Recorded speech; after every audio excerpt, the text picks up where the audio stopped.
Ho, ho, ho! Pull up a chair quickly, my friends. Do you hear that noise? That is the sound of December 23rd, the busiest day of the year. The workshop is humming, the sleigh is being polished. But this morning, the North Pole went completely silent for 10 whole minutes. Why? Because of a little elf named Barnaby, and the day the naughty and nice list simply vanished.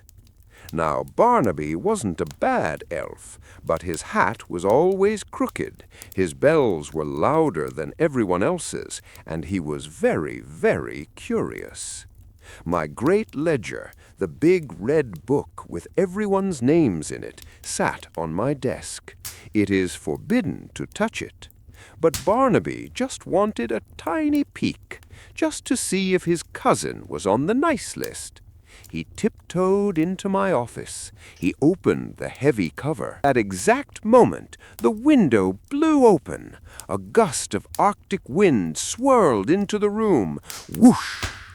The pages fluttered like terrified birds. Barnaby tried to grab them, but he tripped over his own oversized shoes. Crash! When he looked up, the book was empty.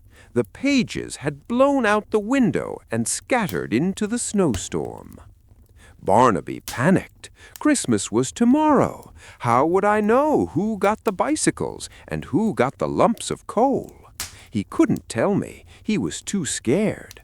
So Barnaby grabbed a crayon and a napkin and decided to rewrite the list from memory. He started with the naughty side. That was easy. He remembered Timmy, who put a frog in his teacher's desk. He wrote, "Timmy, naughty." But then he paused. He remembered that the very next day, Timmy gave his lunch to a friend who forgot theirs.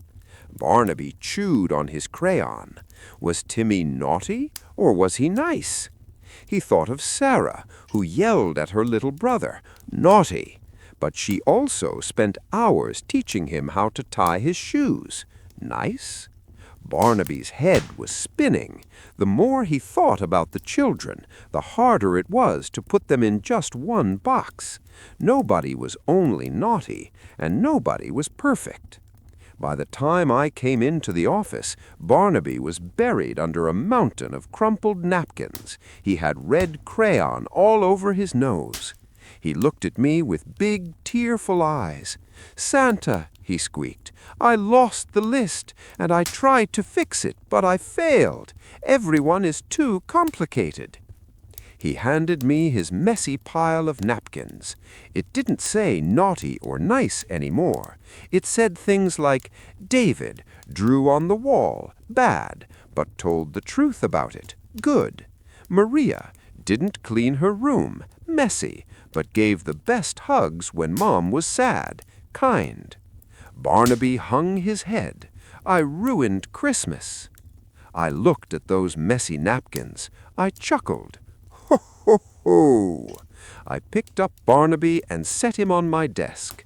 "Barnaby," I told him, "you didn't ruin the list, you improved it. You see, my little elves, the old book was just names, but Barnaby's napkins told the truth. He realized that being good isn't about never making a mistake.